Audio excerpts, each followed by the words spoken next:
आदरणीय श्री पारसमल जी, आदरणीय श्री आनंद जी मोदी, आदरणीय श्री रणजीत सिंह जी,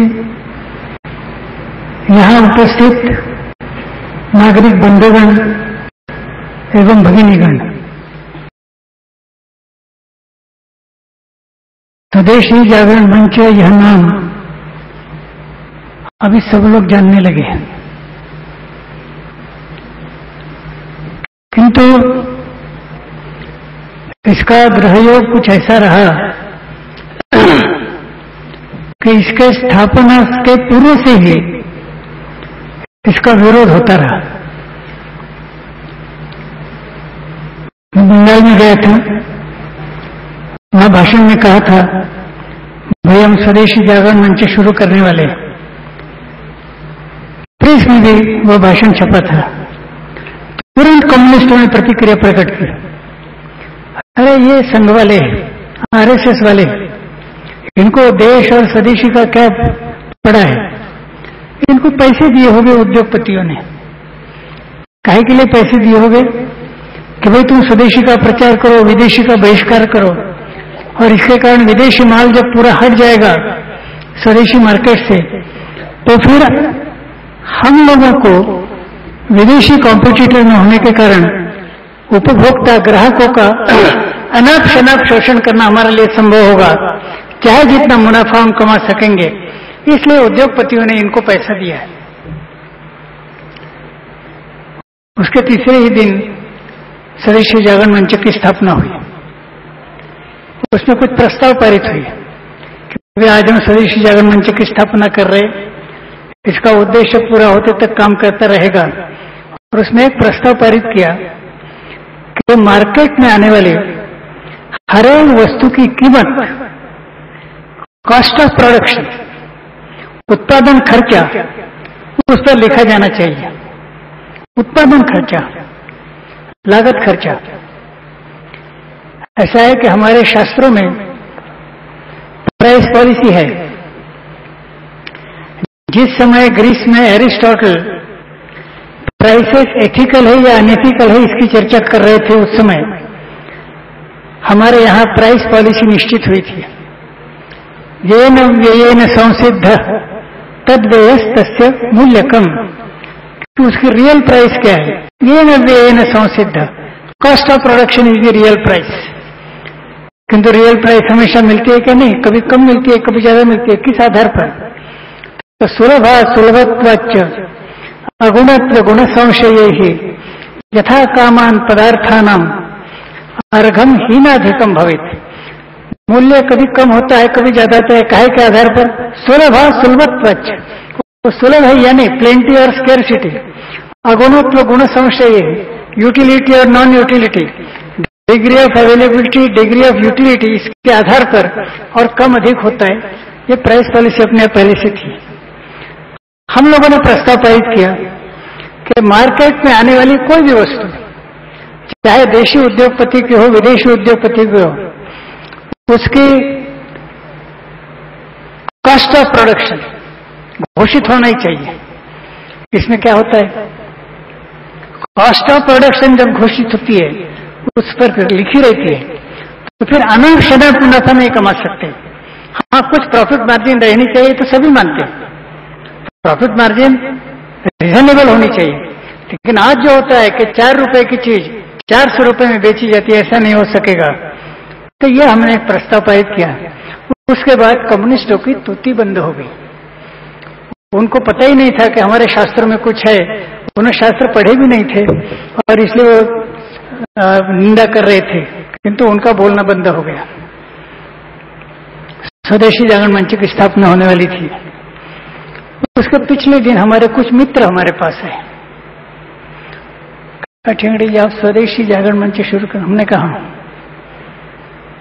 माफ करना, ऐसा न करेंगे तो अच्छा होगा।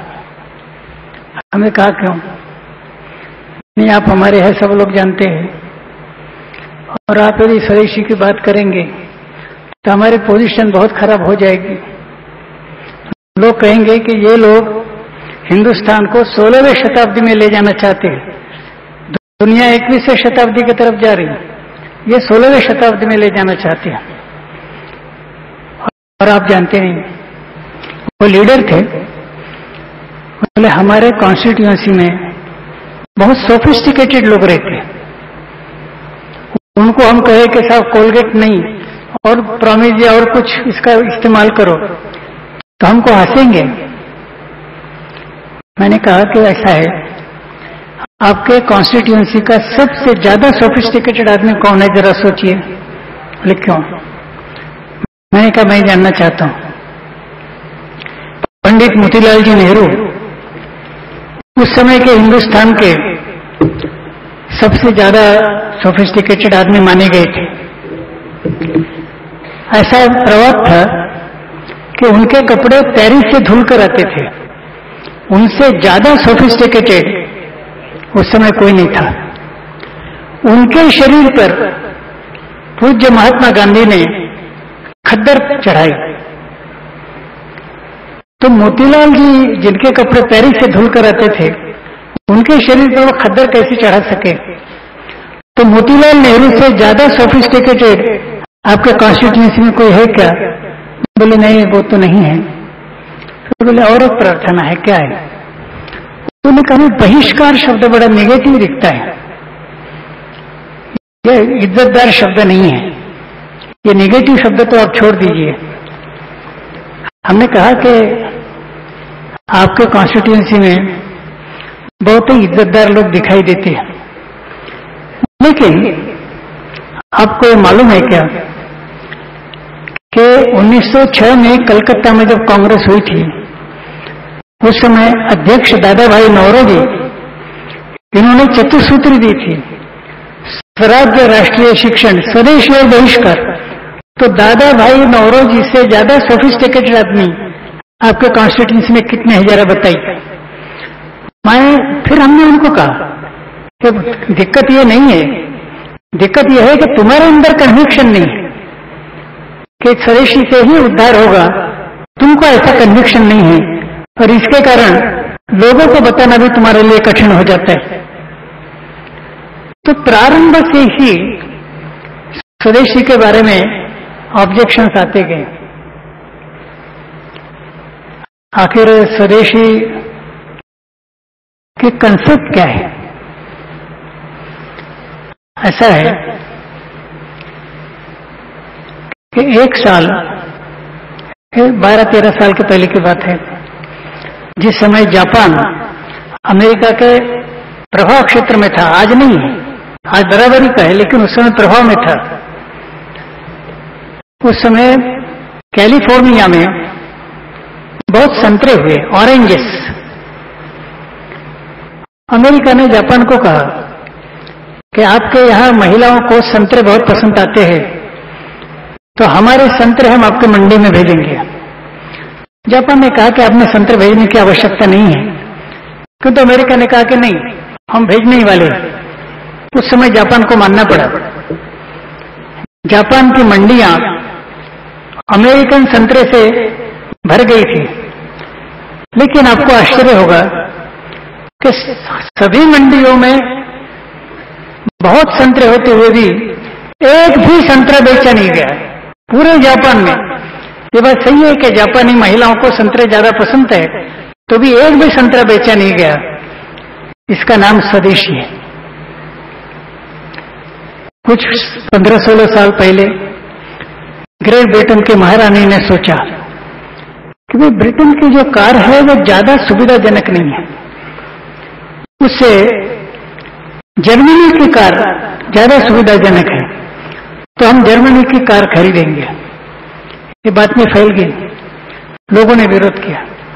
लोगों ने कहा कि महारानी साहब, आप हमारा प्रतीक है, कॉन्स्टिट्यूशनल मोनार्क है, आप हमारे प्रतिनिधि है।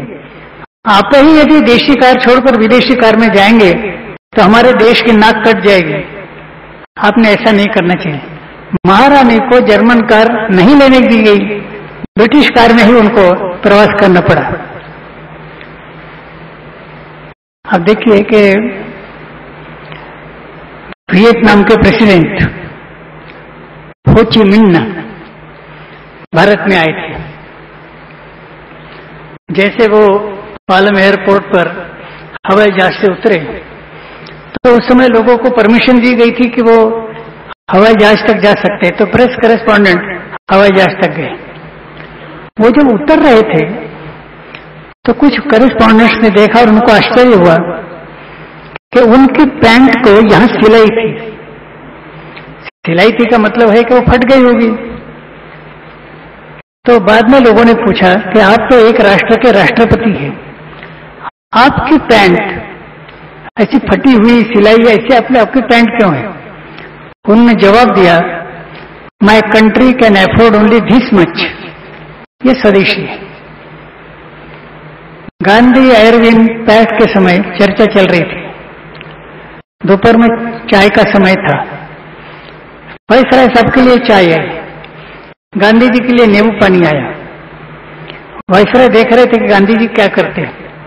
उन्होंने अपने इसमें से एक पूरी निकाली और ऐसे आराम से खोलकर नींबू पानी में डाल दी। वायसराय साहब ने पूछा कि ये क्या है? बोले, आपके नमक कानून का उल्लंघन करते हुए मैंने जो नमक बनाया था उस नमक की पूरी मैं इसमें डाल रहा हूं। यह स्वदेशी है। तो स्वदेशी यह भावना है, केवल आर्थिक बात नहीं है। और इस भावना के आधार पर ही स्वदेश ऊपर जा सकता है।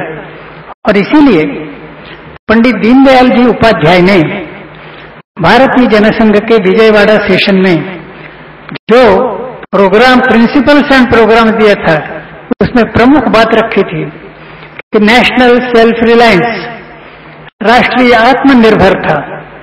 ये ठीक है कि एकदम संपूर्ण आत्मनिर्भरता नहीं आ सकती, कभी कभी विदेशों से भी लेन देन करनी पड़ेगी, लेकिन यह लेन देन बराबरी के नाते होनी चाहिए, इक्वल फुटिंग पर होनी चाहिए। ऐसा नहीं कि वो हमको डिक्टेट करे और हम उनके सामने आत्मसमर्पण करें, ऐसा नहीं, बराबरी के नाते होना चाहिए। यह बात पंडित दीनदयाल जी ने कही थी। अब ये स्वदेशी जागरण मंच के बारे में तरह तरह के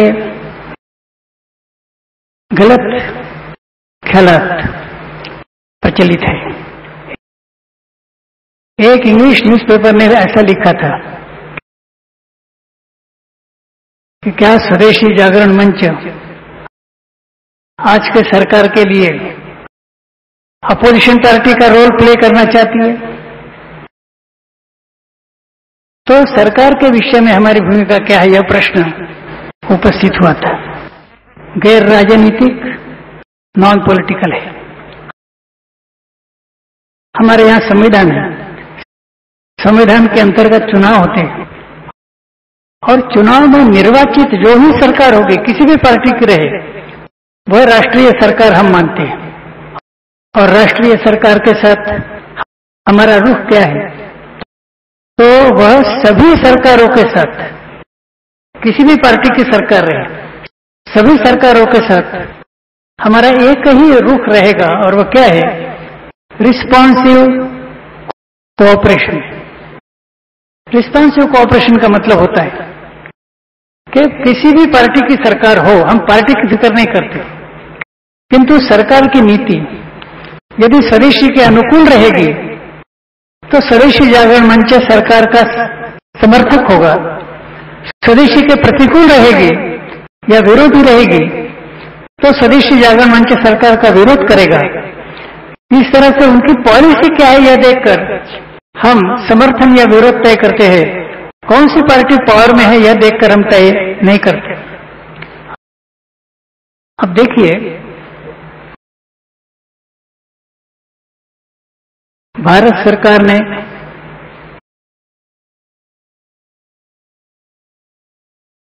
पिछले दशक से ही कुछ गलत नीति का स्वीकार किया। लोगों के भी ध्यान में एकदम नहीं आया। इसका कारण था आज जो नीतियां चल रही है विदेशियों की, लोग सोचते हैं कि उनका प्रारंभ अप्रैल 1948 में जब general agreement on tariff and trade निर्माण हुआ, तब से यह नीति बनी है ऐसा लोग सोचते हैं, ऐसा नहीं है। दूसरा महायुद्ध समाप्त हुआ 6 जून 1945 को। जनरल आइजनहावर की सेनाएं यूरोपियन कॉन्टिनेंट पर आ गई। तय हुआ कि हिटलर हारने वाला है, मित्र राष्ट्रों की विजय होगी। तभी से वहां के लोगों ने सोचना शुरू किया। हमारे यहाँ तो राजनेता केवल कल के चुनाव की ही बात सोचते हैं, उन्होंने बहुत दूर की बात सोची। क्या सोचा? उन्होंने सोचा कि हिटलर तो हार जाएगा, हमारी विजय भी होगी, लेकिन अंतर्राष्ट्रीय परिस्थिति ऐसी है कि हमारे अंडर जो देश है, क्योंकि सारे साम्राज्यवादी थे, क्या इंग्लैंड, क्या अमेरिका, क्या फ्रांस, सभी सारे साम्राज्यवादी थे। हमारे अंडर जो उपनिवेश कॉलोनीज है, उनको स्वातंत्र्य देना हमारे लिए बाध्य हो जाएगा, क्योंकि उनको अपने कब्जे में रखना हमारे लिए संभव नहीं है, उनको स्वातंत्र्य देना पड़ेगा। किंतु उसके कारण एक तकलीफ पैदा होगी। साम्राज्यवादी देशों की समृद्धि ऊपर से चकाचौंध करने वाली दिखती थी, किंतु ये साम्राज्यवादी देश अपने पैरों पर खड़े नहीं थे। अपने उपनिवेशों का शोषण करते हुए वो समृद्ध दिखाई देते थे। शोषण का मतलब संक्षेप में मैं बताता हूं। जैसे हमारे विदर्भ में कपास है, अब ब्रिटिश सरकार थी, तो ब्रिटिश सरकार कम से कम कीमत में किसानों से कपास खरीदी करती थी। इंग्लैंड ले जाती थी, वहां मैनचेस्टर, लैंकाशायर में कपड़ा बनाती थी, कपड़ा बनाने के बाद हिंदुस्तान में लाती थी और ज्यादा से ज्यादा कीमत में वो कपड़ा बेचा जाता था। माने कच्चा माल कम से कम कीमत में लेना, पक्का माल ज्यादा से ज्यादा कीमत में बेचना, इस तरह का शोषण, इसके आधार पर वो बड़े समृद्ध दिखते थे। लेकिन उनके सामने सवाल आया कि देश जब स्वतंत्र हो जाएंगे तो कौन सा स्वतंत्र देश अपना शोषण करने देने के लिए तैयार हो जाएगा? कोई नहीं तैयार होगा। इसके लिए क्या किया जाए? उनकी मानसिकता बनाई जाए, अभी से प्रोपेगेंडा शुरू किया जाए। तो 1948 से नहीं, तभी से प्रोपेगेंडा शुरू हुआ, जिसके कारण हमारे यहाँ के इंग्लिश एजुकेटेड लोगों के मन पर बहुत प्रभाव हुआ। उन्होंने कहा कि कोई भी स्वतंत्र देश अपने पैरों पर खड़ा हो ही नहीं सकता जब तक हमारा इन्वेस्टमेंट वहां नहीं जाता, हमारा पैसा वहां नहीं जाता, तब तक वो अपने पैरों पर खड़ा नहीं हो सकते। और फिर कहा कि कोई भी स्वतंत्र देश जब तक हमारी टेक्नोलॉजी नहीं लेता, हम जब तक टेक्नोलॉजी नहीं देते, तब तक अपने पैरों पर खड़ा नहीं हो सकता। अब ये इतना प्रचार जो हुआ, और हमारे इंग्लिश एजुकेटेड लोगों की विशेषता है कि वहां से जो प्रचार होता है उसका सबसे ज्यादा असर इनके ऊपर होता है। सामान्य लोगों पर इतना नहीं होता, इंग्लिश एजुकेटेड लोगों पर होता है। उन्होंने भी मान लिया कि फॉरेन इन्वेस्टमेंट के बगैर काम ही नहीं चलेगा, फॉरेन टेक्नोलॉजी के बगैर काम ही नहीं चलेगा। वास्तव में यह तर्कशुद्ध भूमिका नहीं है। अब देखिए, आज हम कहते हैं कैपिटल फॉर्मेशन हमारे यहां नहीं हुआ और उसके कारण और विदेश से पैसा यहां लाना ही पड़ेगा। हम समझ सकते हैं कि कई क्षेत्रों में विदेशी पैसे की आवश्यकता होगी, लेकिन विदेशी पैसा कहां लगेगा यह हम तय करें। हमारी आवश्यकता क्या है? अभी दोहा में बात आई थी, यूरोपियन देशों ने कहा कि हमें पूरे दुनिया में राइट टू इन्वेस्ट चाहिए, हम जहां चाहे वहां जिस ढंग से चाहे उस ढंग से इन्वेस्टमेंट कर सके, ऐसा अधिकार हमको मिलना चाहिए। अरे हमारे संप्रभुता का क्या होगा? सॉवरेंटी का क्या होगा? हमारे देश में कहां हमें इन्वेस्टमेंट आपकी चाहिए, हम तय करेंगे। कितनी इन्वेस्टमेंट चाहिए, हम तय करेंगे। अब यहां इन्वेस्टमेंट हो रही, कोका कोला, पेप्सी, क्या हम लोग केवल ये जो पेयजल है ये भी हम तैयार नहीं कर सकते। टेक्नोलॉजी, बड़ी टेक्नोलॉजी छोड़िए, किंतु ये जो सच्ची बात यह है कि हम जहां चाहेंगे वहां वो टेक्नोलॉजी देने वाली नहीं, पैसा लगाने वाली नहीं, क्योंकि उसमें उनका मुनाफा नहीं है और वो अपने टेक्नोलॉजी दूसरे को देकर अपना नुकसान नहीं करेंगे। उनके लिए जहां मुनाफा होता है वहां वो पैसा लगाएंगे। हमारे नेताओं ने कहना शुरू किया कि साहब, लोग देश के लिए त्याग ही करने को तैयार नहीं, तो हम क्या करें, हमको फॉरेनर्स के पास जाना पड़ता है। क्या यह बात सही है? राजनेताओं ने कहा कि हर एक आदमी स्वार्थी है, इसके कारण अब फॉरेनर्स के पास जाना बाध्य हो जाता है। बात ऐसी है कि हर एक आदमी स्वार्थी है, यह सच है, किंतु साथ ही साथ आवश्यकता पड़ने पर आदमी त्याग भी कर सकता है। अब आप देखिए, नेताजी सुभाष चंद्र बोस दक्षिण एशिया में आए, वहां भारत से गए हुए व्यापारी थे। व्यापारी तो अपना मुनाफा कमाने के लिए, स्वार्थ के लिए ही गए थे, लेकिन जब नेताजी सुभाष चंद्र बोस ने स्वातंत्र्य के नाम से आह्वान किया तो लोगों ने अपना पैसा दे दिया। इतना ही नहीं, तो महिलाओं को अपने अलंकार, गहने बहुत पसंद आते, वो भी नेताजी के चरणों पर उन्होंने समर्पित किए। जो विशुद्ध स्वार्थ के लिए गए थे, उन लोगों ने इतना बड़ा त्याग किया। क्यों? वो जैसा पूर्ण स्वार्थ त्यागी मनुष्य था, इसलिए लोगों ने पैसे दिए। 1965 के समय लाल बहादुर शास्त्री ने आह्वान किया, भाई बचत करो और एक दिन, एक समय का भोजन छोड़ दो। सब लोगों ने छोड़ दिया। 1962 में चीन के आक्रमण के समय, 1971 में बांग्लादेश की लड़ाई के समय सब लोगों ने देश के लिए त्याग किया। हमारे मजदूरों ने भी ओवर टाइम न लेते हुए ज्यादा घंटों तक काम किया। ये प्रेरणा कैसे हो सकती है? वास्तव में जिस तरह से मनुष्य स्वार्थी है, यह सही है, उसी तरह ठीक आदमी ने ठीक ढंग से भी आह्वान किया, लोग त्याग भी कर सकते हैं। किंतु हमारे नेताओं की बात ऐसी है कि कहां कैसे अपील करना है नेताओं को पता नहीं। जैसे किसी सितार में या किसी फिडल में एक स्वर निकालने की क्षमता है, लेकिन किस तार को किस जगह छेड़ने से वह स्वर निकल सकता है, इसकी जानकारी इनको नहीं। इसलिए क्या कर रहे कि सितार को या फिडल को वो इधर इधर उधर उधर ऐसा वो छेड़छाड़ करते हैं, मालूम नहीं है कि किस तार को कहां छेड़ना है, और फिर कहते हैं कि यहां से स्वर निकलता ही नहीं। वास्तव में 1947 में ही, क्योंकि हमारे देश में बचत की प्रवृत्ति बहुत है। अमेरिका में बहुत सारे लोग ऐसे जिन्होंने आगे के 3 साल का क्रेडिट कार्ड भी खत्म किया है। हमारे यहां उल्टा है, गरीब से गरीब आदमी भी थोड़ा सा पैसा बचाता है, थोड़ा सा सोना बचा लेता है, जमीन में गाड़ कर रख देता है। बचत की प्रवृत्ति है। और पहले से भी आह्वान किया होता कि स्मॉल सेविंग्स माने बचत, यह देश के लिए करनी है, लोग अवश्य करते। और कैपिटल फॉर्मेशन का सवाल कुछ मात्रा में, बहुत मात्रा में हल हो सकता था, किंतु इस तरह का आह्वान करने की हिम्मत नेताओं में नहीं थी।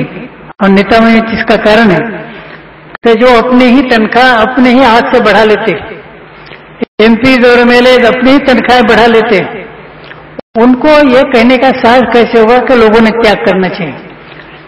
तो त्याग नहीं है ये कहना गलत बात है। अब टेक्नोलॉजी की बात लीजिए। क्या मॉडर्न टेक्नोलॉजी के बारे में सरकार को जानकारी है? वास्तव में विदेश में भी चर्चा चल रही है कि एवरी साइंटिफिक एडवांसमेंट यह हितकारक है या नहीं है। हिरोशिमा, नागासाकी, ये उदाहरण जब उन्होंने देख लिए, तभी से उनके मन में आया कि भाई साइंटिफिक एडवांसमेंट, टेक्नोलॉजिकल एडवांसमेंट ज्यादा होगी तो उसके ऊपर कुछ नियंत्रण होना चाहिए, नहीं तो अणुयुद्ध हो सकता है। न्यूक्लियर वॉर हो सकती है और हिरोशिमा नागासाकी की आवृत्तियां हो सकती है। नियंत्रण होना चाहिए।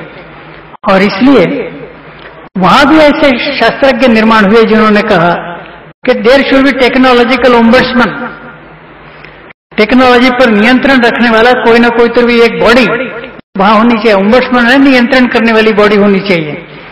और उस बॉडी में साइंटिस्ट को मत रखिए, टेक्नोलॉजिस्ट को मत रखिए, तो जिनको संपूर्ण मानवता के बारे में प्रेम है ऐसे लोगों को उसमें रखिए और उनके नियंत्रण में साइंस और टेक्नोलॉजी की प्रगति होनी चाहिए। ऐसा विचार अमेरिका में, यूरोप में भी अभी आया है।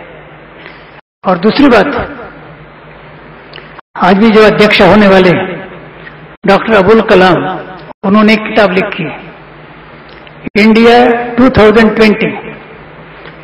उस किताब में उन्होंने स्पष्ट लिखा है कि विदेश से कोई भी टेक्नोलॉजिकल एड न लेते हुए हमारे लिए आवश्यक जो टेक्नोलॉजी है, हमारे टेक्नोलॉजी स्वयं वो विकसित कर सकते हैं।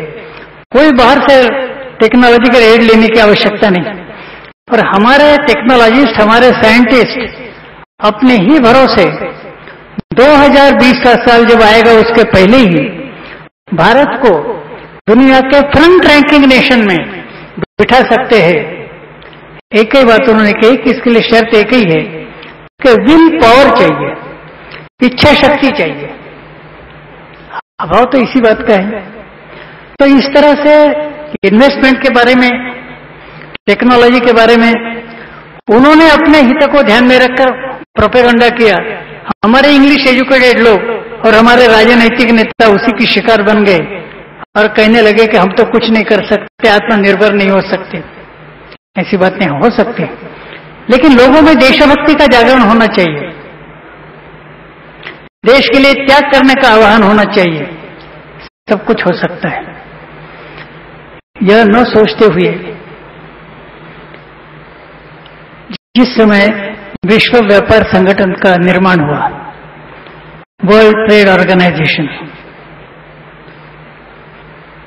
भारत सरकार ने जनता को अंधेरे में रखकर, पार्लियामेंट की अनुमति न लेते हुए पार्लियामेंट को भी अंधेरे में रखकर सीधे वर्ल्ड ट्रेड ऑर्गेनाइजेशन ज्वाइन कर ली। क्योंकि खैर अब वर्ल्ड ट्रेड ऑर्गेनाइजेशन के हम सदस्य हो गए। उसी समय स्वदेशी जागरण मंच ने कहा कि यह बहुत गलत बात हुई है, इससे देश का नुकसान होगा। ये विश्व व्यापार संगठन ये क्या बला है, जरा देख लीजिए। जैसा मैंने कहा कि दूसरा महायुद्ध समाप्त होने के बाद तुरंत ही पश्चिमी देशों ने, गोरे देशों ने यह विचार शुरू किया कि नवस्वतंत्र देशों पर अपना आर्थिक साम्राज्य कैसे फैलाया जा सकता है। कोई नवस्वतंत्र देश अपने को गुलाम बनाने के लिए तैयार नहीं होगा, उनको गुलाम बनाने की वृत्ति में कैसे लाना चाहिए। इसलिए उन्होंने प्रचार, प्रोपेगेंडा शुरू किया। ये मैंने प्रारंभ में ही कहा। वास्तव में थोड़े विकसित देश सारे दुनिया के अविकसित और विकसनशील गैर गोरे देशों पर अपना साम्राज्य कैसे स्थापन कर सकते हैं, इसका षड्यंत्र कई दशकों से चल रहा। उसी का एक आविष्कार विश्व व्यापार संगठन है। विश्व बैंक उसी के लिए है। विकसित देशों का साम्राज्य अविकसित देशों पर कैसे हो सकता है। इंटरनेशनल मॉनेटरी फंड उसी के लिए है। अमेरिकन सरकार भी उसी प्रयास में है। आपको आश्चर्य होगा, विश्व बैंक के इकोनॉमिक एडवाइजर मिस्टर स्टिग्लिट्ज, जिन्होंने अभी 3 साल के पहले इस्तीफा दिया है, उनका स्टेटमेंट आप पढ़िए। उन्होंने स्पष्ट रूप से कहा है कि विश्व बैंक के मेमोरेंडम ऑफ एसोसिएशन में जो लिखा था उसके कारण मैंने वहां सर्विस ली। मुझे लगा अच्छे उद्देश्य है। प्रत्यक्ष मैंने अनुभव किया कि ये तो गरीब देशों का शोषण करने की प्रक्रिया चल रही है, इसलिए मैंने उसको छोड़ा है। और विश्व बैंक गरीब देशों का शोषण किस ढंग से करती है, इसकी प्रक्रिया दी, 4 स्टेप्स में प्रक्रिया दी। आप मूल स्टेटमेंट पढ़ लीजिए। प्राइवेटाइजेशन से शुरुआत करके गरीब देश को लोन देना, लोन देते समय अपनी शर्तें लगाना, शर्तों के कारण उसको गरीब बनाना, गरीब बनाने के बाद उसको गुलाम बनाना, इस सारी प्रक्रिया मिस्टर स्टिग्लिट्ज ने दी है, जिन्होंने अनुभव के आधार पर लिखा है। वैसे ही इंटरनेशनल मॉनेटरी फंड के एक top official Davison L Wood, इन्होंने तो यहां तक लिखा कि मैंने इतना पाप कर्म किया इंटरनेशनल मॉनेटरी फंड में रहते हुए कि मेरे हाथ पर गरीब लोगों के खून मेरे हाथ पर है, और दुनिया की सारी नदियां आकर भी मेरा हाथ साफ नहीं कर सकती, इतना खून मेरे हाथ पर है, इसका मुझे पश्चाताप हो रहा है, ऐसा उन्होंने कहा। जो जानकारी रखते हैं वो ये सब बातें कहते हैं। विश्व व्यापार संगठन इसलिए स्थापन किया गया कि उसके अंदर सब देश आ जाए। सब देश आते हैं तो उसमें जो गोरे देश है वो गैर गोरे देशों पर अपना प्रभाव जमा सके। वहां की कार्यशैली क्या है? ऐसा है कि वहां जितने सदस्य हैं, विकसित अविकसित, गोरे गैर गोरे, सबने मिलकर और विचार विमर्श करते हुए निर्णय लेना, ये वास्तव में लोकतांत्रिक पद्धति है। वह ऐसा नहीं होता। वहां क्या करते हैं कि गोरे देशों के 8-10 प्रतिनिधि पहले इकट्ठा आते हैं, उसको ग्रीन रूम कहते हैं, और गोरे देशों के हित के लिए गैर गोरे देशों पर क्या निर्बंध लगाने चाहिए इसका विचार करते हैं। और वो विचार होने के बाद ग्रीन रूम के बाहर आते हैं, और बाहर जो लोग हैं उनको बताते हैं कि ये निर्णय हो चुका है, इसमें चर्चा नहीं, कुछ नहीं। मलेशिया के प्राइम मिनिस्टर महातिर मोहम्मद ने इसके खिलाफ आवाज उठाई, भारत ने आवाज नहीं उठाई। भारत के प्रतिनिधि जो WTO में जाते थे वो तो यूरोप अमेरिका के लोगों के सामने झुक जाते थे। इसीलिए चित्रा सुब्रमण्यम ने एक पुस्तिका लिखी है कि इंडिया इज फॉर सेल। उसमें दिया है कि कैसे हमारे प्रतिनिधि तैयारी भी नहीं करते, बोलते भी नहीं। बाद में इसमें परिस्थिति में अंतर आया हम लोगों के कारण। तो वहां जो गैर गोरे देश है उनकी ओर से महातिर मोहम्मद ने सबसे पहले अपनी आवाज उठाई। उन्होंने एक समिति का निर्माण किया, उसका नाम था साउथ कमीशन। उसके अध्यक्ष थे मिस्टर नेरेवे, तांजानिया के, और जनरल सेक्रेटरी थे डॉक्टर मनमोहन सिंह। और उनको बताया गया कि किस तरह से आर्थिक आक्रमण हो रहा, किस तरह से आर्थिक साम्राज्यवाद आ रहा, इसका अध्ययन करना और उसको रोकने के लिए क्या उपाय योजना करनी चाहिए, यह सुझाव देना, यह काम उसको दिया था। उस कमेटी की रिपोर्ट आपको मार्केट में भी मिल सकती है, चैलेंज टू दी साउथ, उस रिपोर्ट का नाम है। ये पूरी रिपोर्ट डॉक्टर मनमोहन सिंह के नेतृत्व में बनाई गई, जिसमें गोरे देशों को कैसे रोका जा सकता है यह भी बताया गया। साउथ साउथ कोऑपरेशन जैसे कुछ इलाज बताए गए कि कैसे रोक सकते हैं। आप वो पढ़ेंगे तो आपको लगेगा स्वदेशी जागरण मंच का आदमी यह लिख रहा है, किंतु यही डॉक्टर मनमोहन सिंह जैसे फाइनेंस मिनिस्टर बन गए, जो उन्होंने लिखी हुई बातें थी वो भूल गए। यह आश्चर्य की बात है। जैसे यशवंत सिन्हा की बात है, स्वदेशी जागरण मंच की एक चिंतन बैठक नागपुर में हुई थी, उसमें 3 दिन यशवंत सिन्हा उपस्थित थे। आखिरी दिन समारोह के पहले उनका भाषण हुआ। उन्होंने कहा कि विश्व व्यापार संगठन में रहने के कारण भारत का नुकसान हो रहा है, तो हमने हिम्मत के साथ विश्व व्यापार संगठन को छोड़ देना चाहिए। यशवंत सिन्हा का भाषण था। लेकिन जैसे फाइनेंस मिनिस्टर बन गए अपनी कही हुई बात भूल गए। मालूम होता है कि फाइनेंस मिनिस्टर होते ही एक बीमारी हो जाती है जिसका नाम अंग्रेजी में है एमनेशिया। एमनेशिया का मतलब होता है कि पूर्ण विस्मरण। मैं कौन हूं, कहां से आया, क्या कर रहा हूं, सारा भूल जाते हैं। यह एमनेशिया फाइनेंस मिनिस्टर होने के बाद हो जाता है। इसके कारण जैसे डॉक्टर मनमोहन सिंह वैसे यशवंत सिन्हा भी सब भूल गए और गलत बातें बोलने लगे। स्वदेशी जागरण मंच चाहता है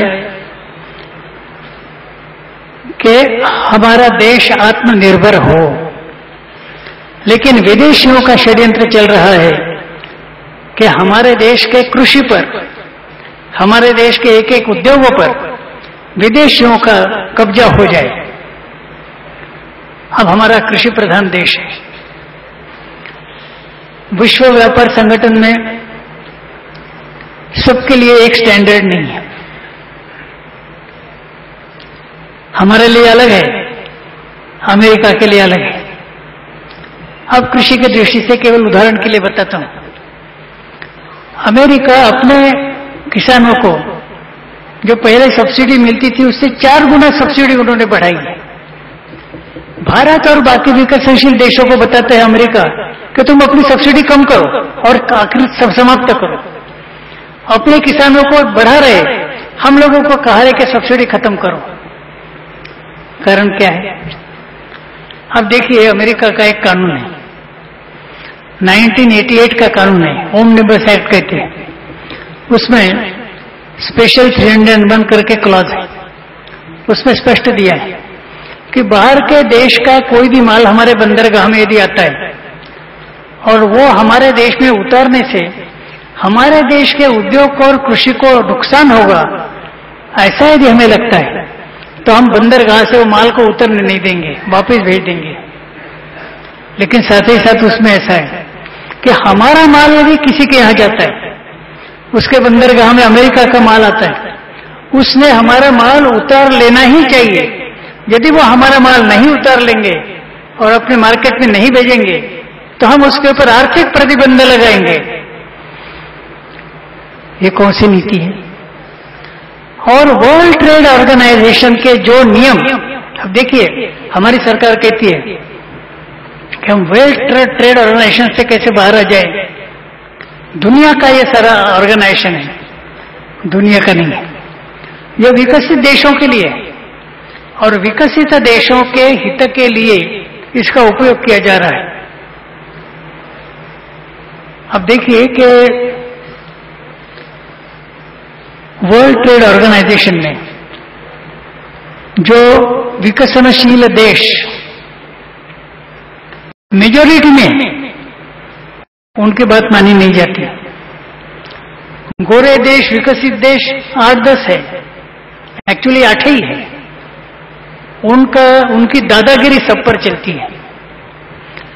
महातिर मोहम्मद ने एक बात कही। पहले तो महातिर मोहम्मद ने भारत सरकार को प्रार्थना की कि भाई जितने विकसनशील देश है उनका एक ब्लॉक बनाने की आवश्यकता है, और चूंकि भारत यह सभी विकसनशील देशों में सबसे बड़ा है तो भारत में हमारा नेतृत्व करना चाहिए, हम आपका नेतृत्व मानने के लिए तैयार है। यह बात महातिर मोहम्मद ने सबकी ओर से कही। भारत ने नेतृत्व लेने से इनकार कर दिया। फिर उन्होंने ये कहा कि WTO के अंतर्गत रहते हुए जो विकसनशील देश है उन्होंने अपना एक ब्लॉक बनाना चाहिए, अपना एक ग्रुप बनाना चाहिए। इस ब्लॉक ने विकसित देशों को धमकी देनी चाहिए कि WTO में आप हमारे साथ इक्वल फुटिंग माने बराबरी का व्यवहार कीजिए, और यदि आप इक्वल फुटिंग का व्यवहार नहीं करते हम WTO छोड़ देंगे। वो तो इक्वल फुटिंग का व्यवहार करने वाले नहीं है, उनको दादागिरी चलाना है, तो WTO छोड़ देना। और उसके बाद स्वदेशी जागरण मंच ने यह कहा कि विकसनशील देशों में एक ग्रुप बनाकर पहले WTO में रहते हुए धमकी देना, और वो मानेंगे नहीं तो WTO के बाहर आकर सेकंड WTO, दूसरा विश्व व्यापार संगठन, विकसनशील देशों का अलग खड़ा करना और उनके साथ हम स्पर्धा करें, उनके साथ हम झगड़ा करें, सभी विकसनशील देश एकत्रित होकर ऐसा हम लोगों ने कहा। ऐसा है, शुरू शुरू में हम जब बोलते थे तो लोग कहते थे कि आपके बोलने का कोई नहीं, उपयोग नहीं। जैसा कहा जाता है कि बुढ़िया कहती तो सच है लेकिन सुनता कौन है। लेकिन आपने देखा होगा ऐसा था कि हम लोग अभी जो नई सरकार आई है, नई सरकार के लोगों से, प्रधानमंत्री को लेकर सबके साथ हम बात करते थे, उनको समझाने की कोशिश करते थे। हम जब समझाते थे तो वो कहते थे कि हम समझ गए, लेकिन हमारे वापस आने के बाद ब्यूरोक्रेट्स उनके पास पहुंचते थे। ब्यूरोक्रेट्स उनको कहते थे कि अरे ये स्वदेशी वाले ये क्या जानते हैं, मजदूर संघ किसान संघ वाले अर्थशास्त्र क्या जानते हैं, इनको तो अर्थशास्त्र का पता ही नहीं है, ये केवल भावना प्रधान है, इमोशनल है, सेंटिमेंटल है। तो फिर सरकार का निर्णय बदल जाता था। अब आप जानते हैं कि शुरू से हमारे देश में एक बीमारी है, अच्छे अच्छे लोग भी खरीदे जाते हैं। छोटे लोग तो खरीदे जाते ही है, बड़े लोग भी खरीदे जाते हैं, ब्यूरोक्रेट्स खरीदे जाते हैं, लीडर लोग भी खरीदे जाते हैं, कुछ मिनिस्टर्स भी खरीदे जाते हैं, और जो प्रतिष्ठित लोग हैं उनको खरीदने का प्रतिष्ठित रास्ता भी है, क्रूड मेथड नहीं है, प्रतिष्ठित रास्ता है।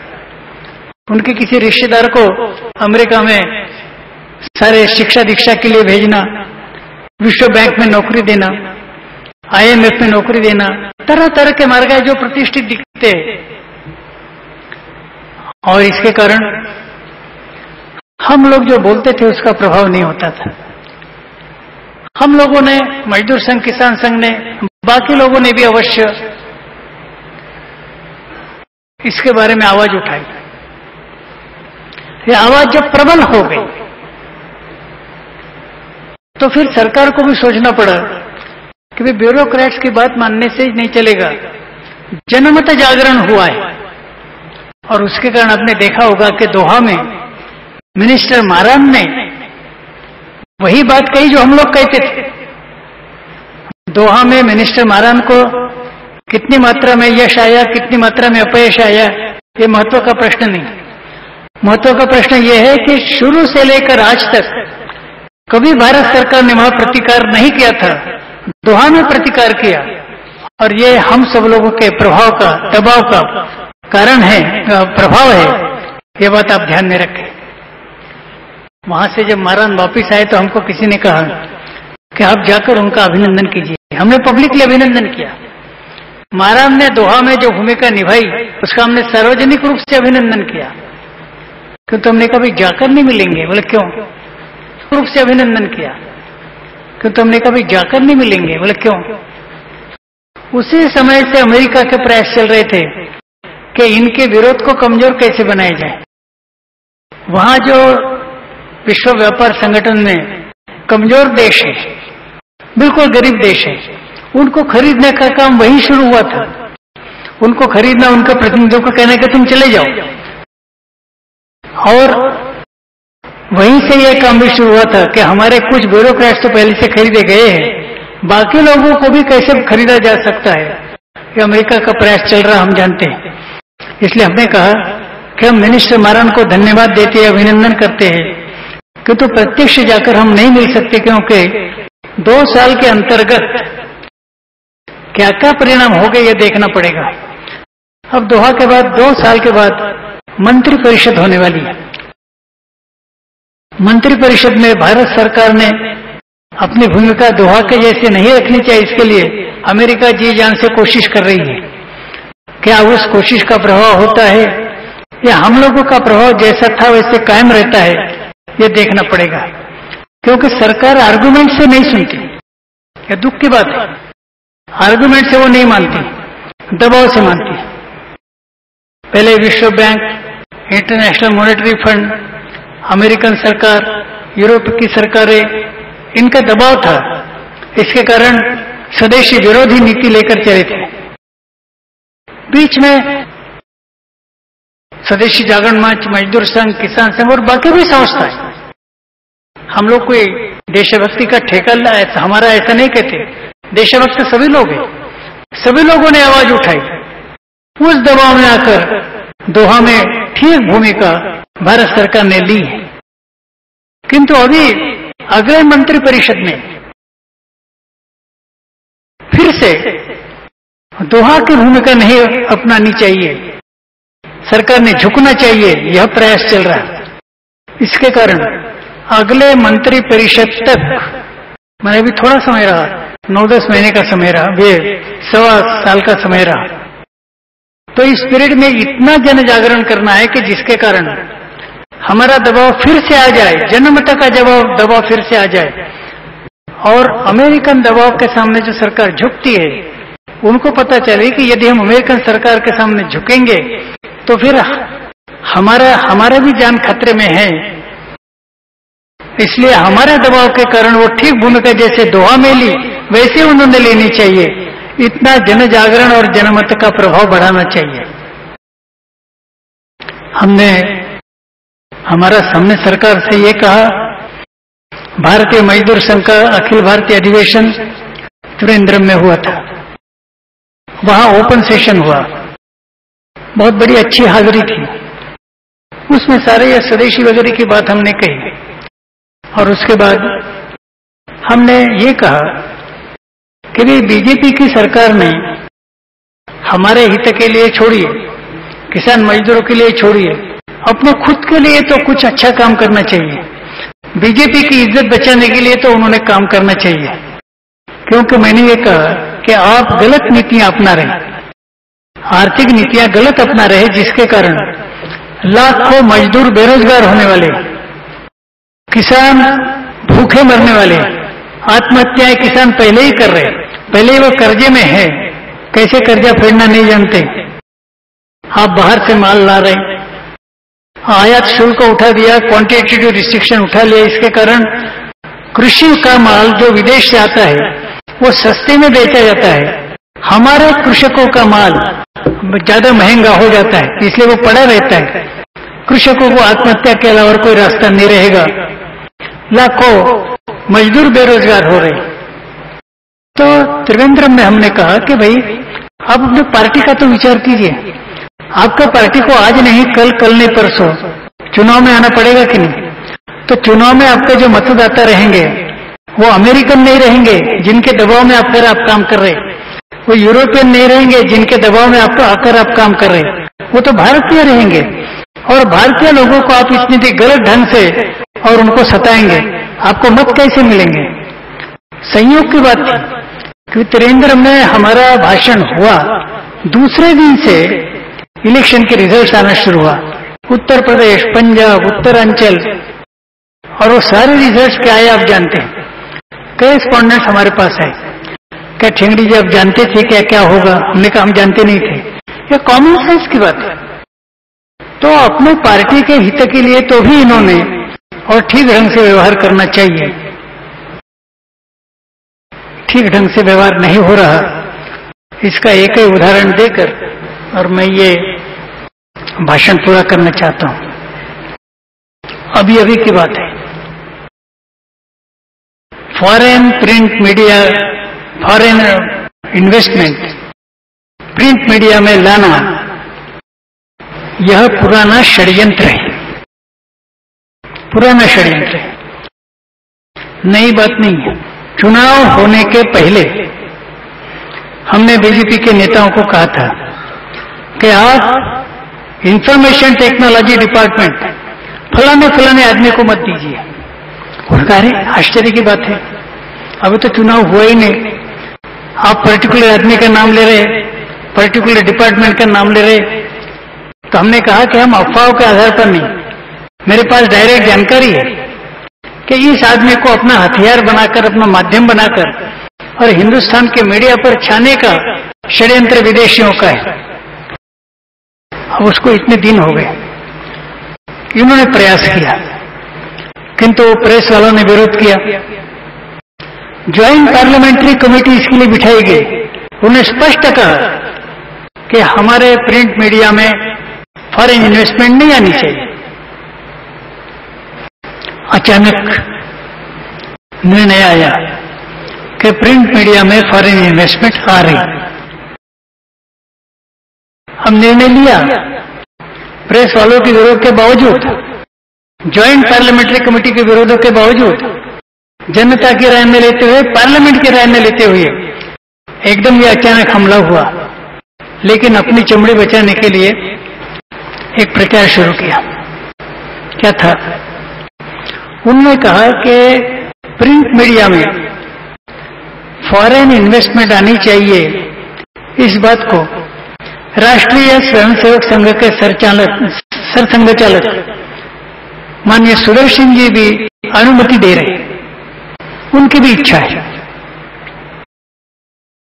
अब इतनी झूठी बात आकाशवाणी से बार बार प्रचारित होती थी, आपने सुना होगा, और समाचार पत्रों में से कई समाचार पत्र, मैं ऐसा नहीं कहता कि सभी समाचार पत्र झूठ लिखते थे, A section of the press, कई समाचार पत्र इसका प्रचार कर रहे थे। वास्तव में सुदर्शन जी ने ये कहा ही नहीं। सुदर्शन जी को जब पूछा गया तो सुदर्शन जी ने कहा कि फॉरेन डायरेक्ट इन्वेस्टमेंट को हम लाए, इसका उन्होंने स्वागत नहीं किया। उन्होंने कहा कि फॉरेन डायरेक्ट इन्वेस्टमेंट को तो मत लाइए, लेकिन हाँ, जो एनआरआई है, एनआरआई माने अनिवासी भारतीय, उनका पैसा यदि आता उसमें आपत्ति नहीं। तो उन्होंने एनआरआई का स्वागत किया, फॉरेन डायरेक्ट इन्वेस्टमेंट का स्वागत नहीं किया। सरकार ने गलत ढंग से प्रचार किया। अब इससे और गलत काम क्या हो सकता है? वास्तव में स्वदेशी जागरण मंच प्रिंट मीडिया में जो फॉरेन इन्वेस्टमेंट आ रही है उसका विरोध कर रहा है। इतना ही नहीं, इलेक्ट्रॉनिक मीडिया में फॉरेन इन्वेस्टमेंट है। हमारा कहना है कि इलेक्ट्रॉनिक मीडिया से पूरी तरह से फॉरेन पैसा जो है वो वापस जाना चाहिए। तो हम तो इलेक्ट्रॉनिक मीडिया में से भी फॉरेन इन्वेस्टमेंट वापस हो जाए ऐसा कह रहे हैं, और ये कह रहे हैं कि फॉरेन डायरेक्ट इन्वेस्टमेंट का आरएसएस ने स्वागत किया। इससे और झूठ बात क्या हो सकती है? माने अभी झूठ बोलने पर भी प्रेस के कुछ लोग और सरकार के कुछ लोग उत्तारू हो गए ऐसा दिखता है। ऐसी परिस्थिति में से हम जा रहे हैं।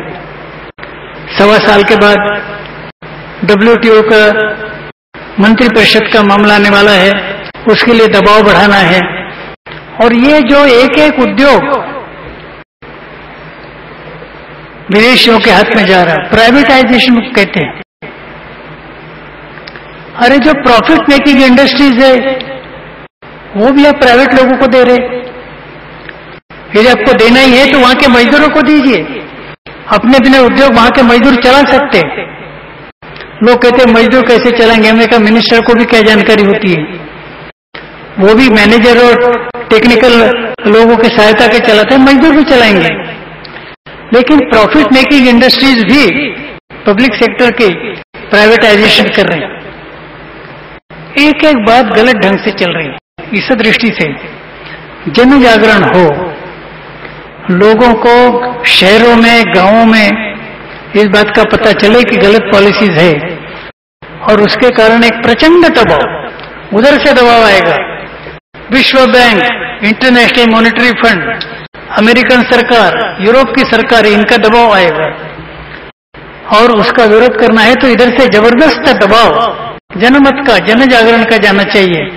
तभी तो देश को बचाया जा सकता है, वरना अपना देश भी आर्थिक साम्राज्यवाद में आ जाएगा।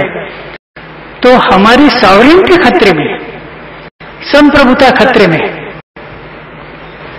सॉवरेनिटी की परिभाषा